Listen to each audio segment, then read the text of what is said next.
I just filled the board in on what's going on. I'm meeting him third. Low tide. Okay, this is our 27 July work session. The first presentation will be the Messick Point Breakwater, and you will introduce our guest. Okay.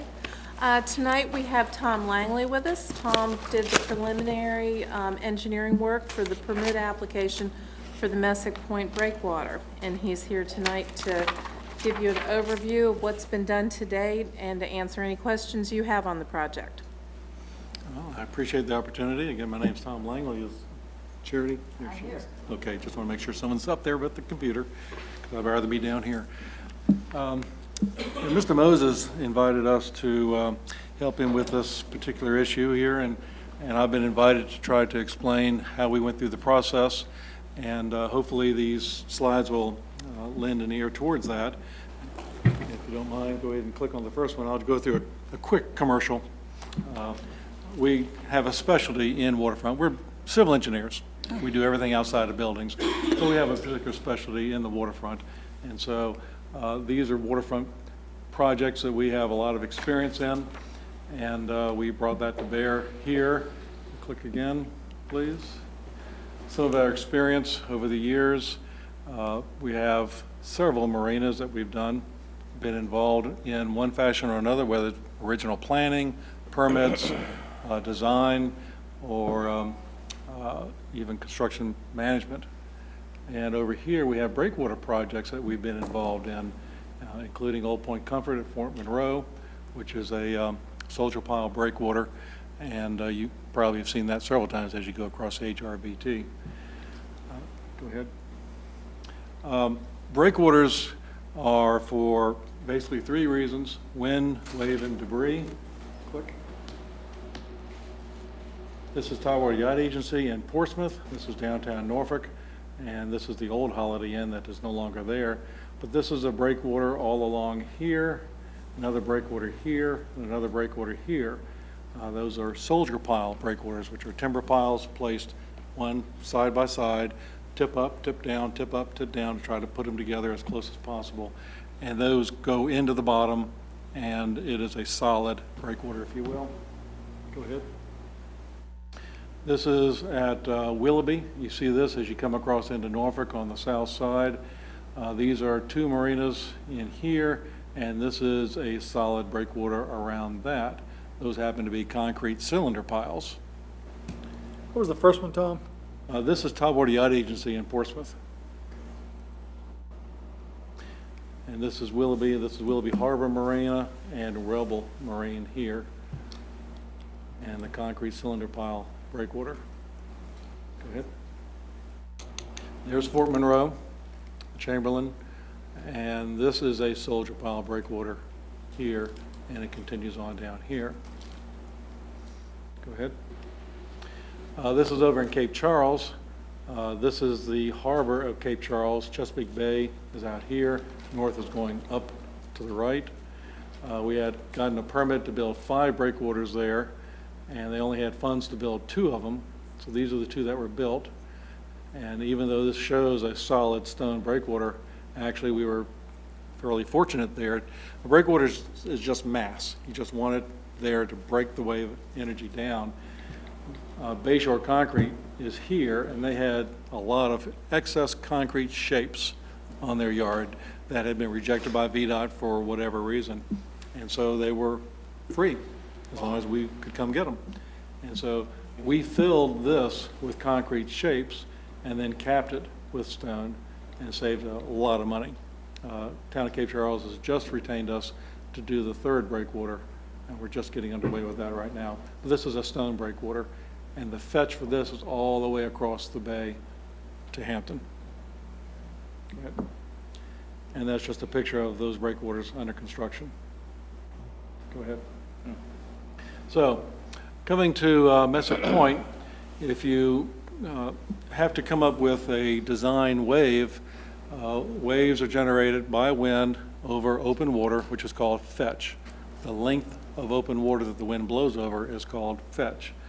And so looking at the marina here, we had three rays that we looked at from the southeast, and 6,500, 7,600, or 6,200 feet long, that the wind could blow over to generate waves. Go ahead. If you relate that to the chart, because the other factor you need to consider is water depth. And so not only do you have the length, but you also have the average water depth to consider for the ability to generate waves.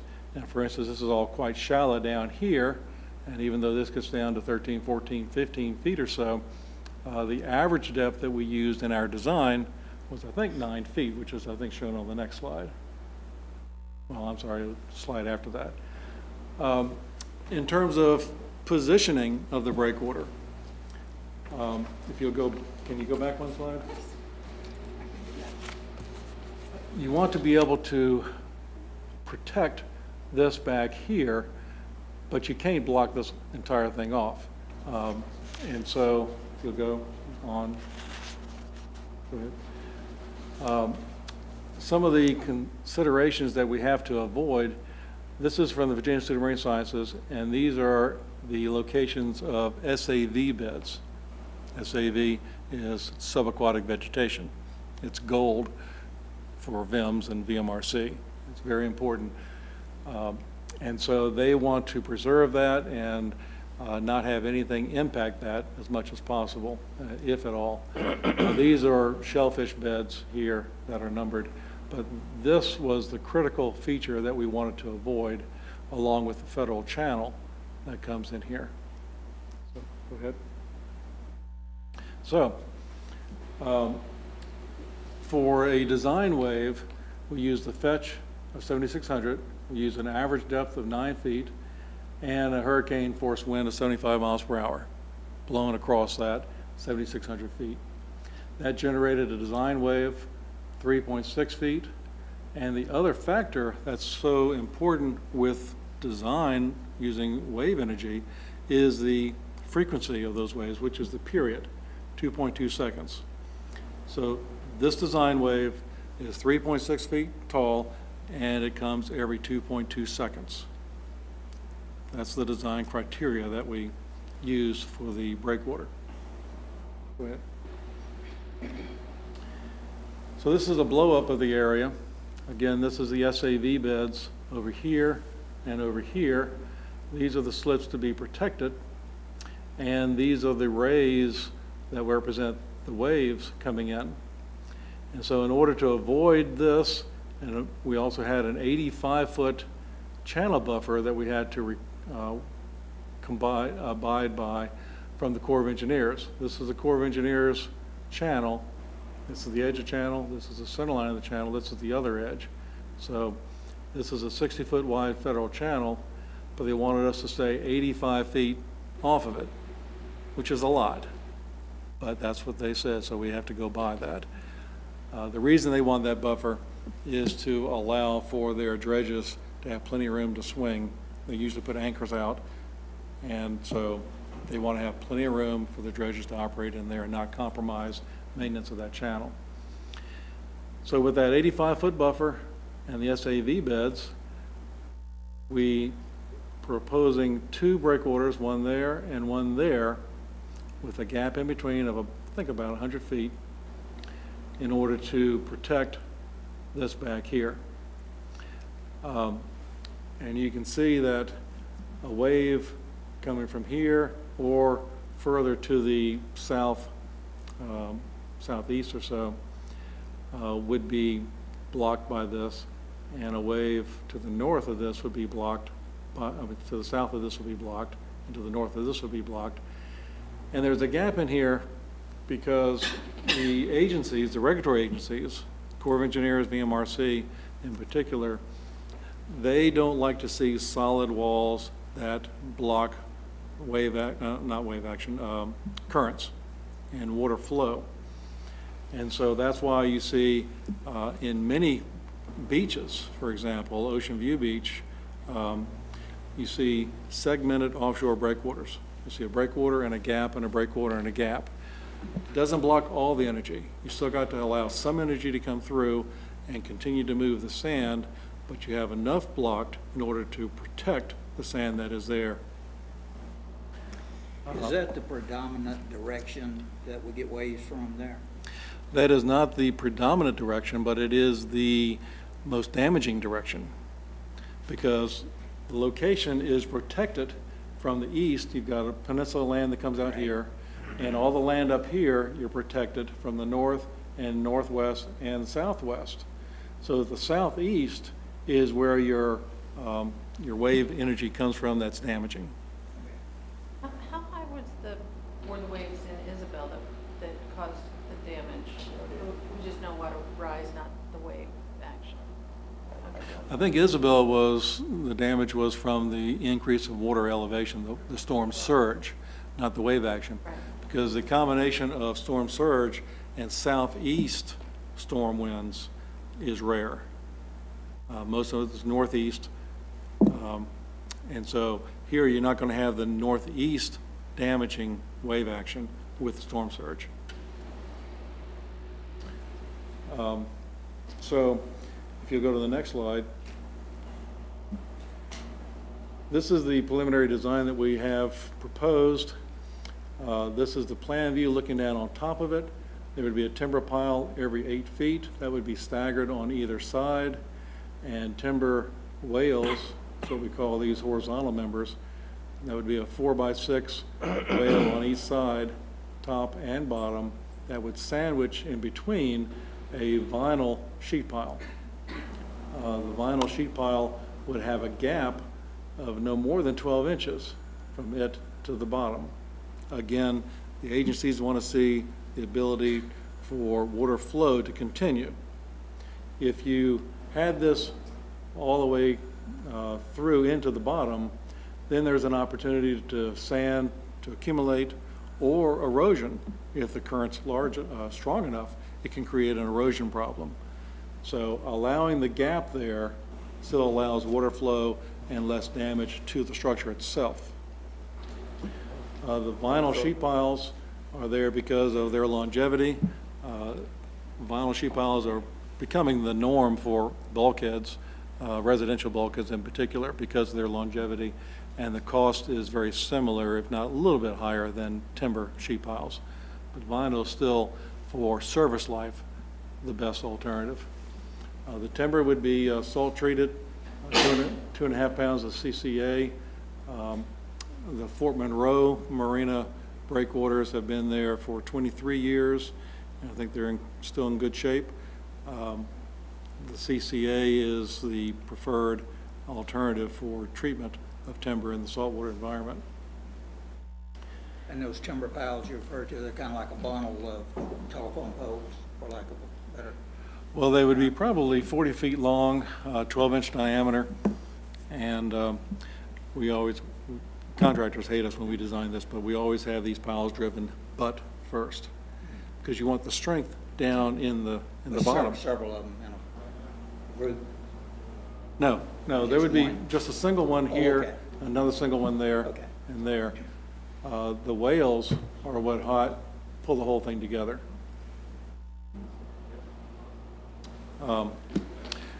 And so that the pile lengths were estimated based upon a soils report that was done over at the marina. There were 2 borings out on the end of the piers. Didn't show really good material, quite frankly. It's not very good material at all, but go down 40 feet, I think you can get into pretty good material. And this doesn't have doesn't have any vertical bearing, doesn't have any vertical force that it's got to hold like most piles do, holding up a building or pile foundation. You've got vertical loads on it, so you need that point bearing to support it. Here you've got lateral loads, and everything's tied together, so laterally it works as a system. The other thing I wanted to make sure you're aware of is that when you design these, as I said before, you don't design to block all of the wave action all the time. You can't afford to do that, quite frankly. But you want to knock the energy down such that the wave energy that does get through is not damaging. Typically in a marina, you don't want more than a 1-foot wave. That's what most people find acceptable. If you get over a 1-foot wave, then it rocks the boat too much, basically. What's the overall length of each one of these? Each one is 160 feet long, 150? 160. And I'm just curious, when we lived in Hawaii, I know the surfers measured the wave in Hawaii from the back, on the back side of the wave, but over here, we usually measure from the front side of the wave. When you say a foot wave or a 3-foot wave, do you mean from on the front side? It doesn't matter which side, it's from the crest to the trough. Okay. The total height, if it were to hit a wall, that's the total force that would hit the wall, crest to trough.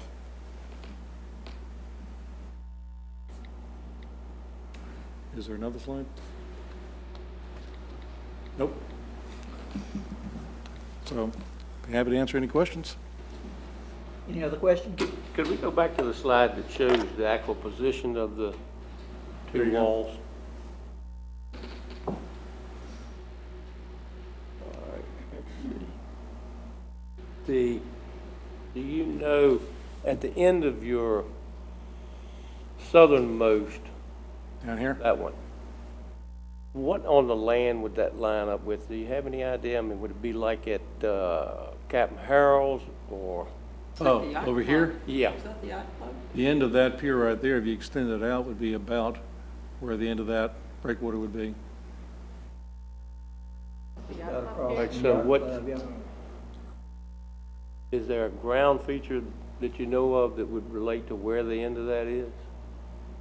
Or Well, that- what's in that area right there? Does anybody know? I'm not sure what those two structures you're showing there, if they are structures. I can't answer that question, I'm sorry. That's what I was thinking. Then that shed that's beside it, that Kelly Wood uses. There was an aerial, if you want to go to the first slide. Probably the yacht club and Captain Harold's. You think it's? That That's what I'm thinking. Before all of these? No, Right there. right there. Yeah. Okay, that is the other pier, I believe. The pier that I was trying to line it up with would have been right here. Yeah.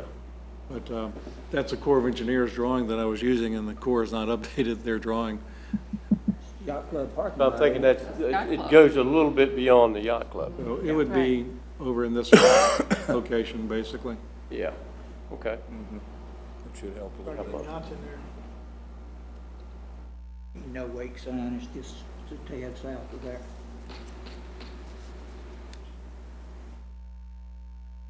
I'm sorry? I'm saying the no wake sign is Oh. just slightly south of that. Okay. Any questions? Tom, if you could again, with your marker, with your pointer, can you show where the top one is approximately going to be, The top one, all northern one? right, well, just a second, let me.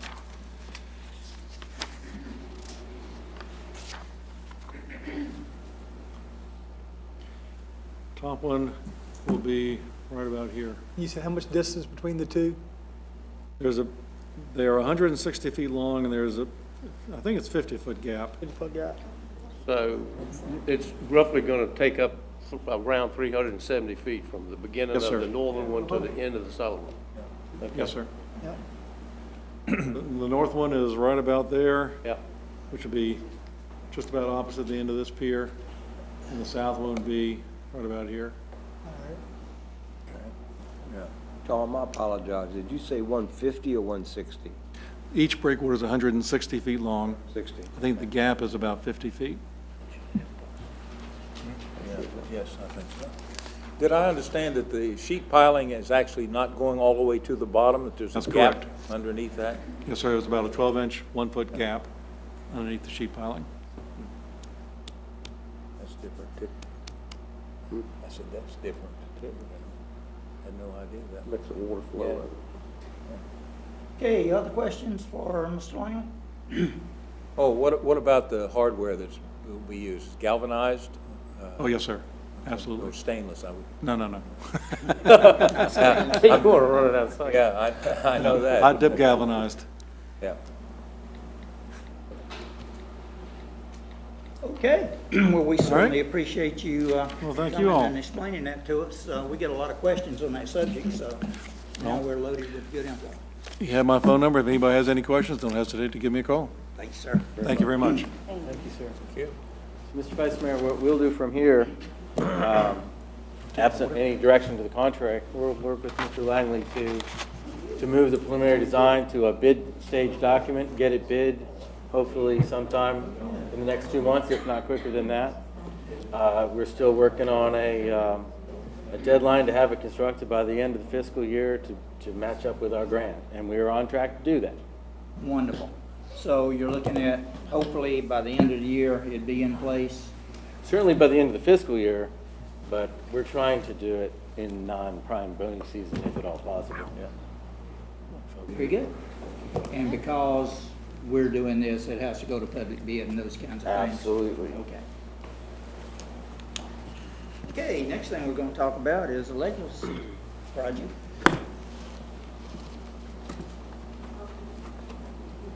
We're gonna show that video at some point, or does that come later? That's part of the meeting. Oh, sorry. I thought so, but then I heard somebody say we were doing it different. Oh, okay. I felt I do have a doctor. Yeah, okay.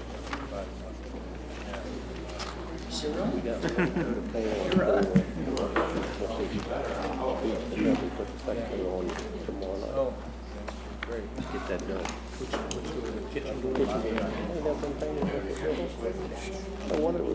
Yeah, I guess so.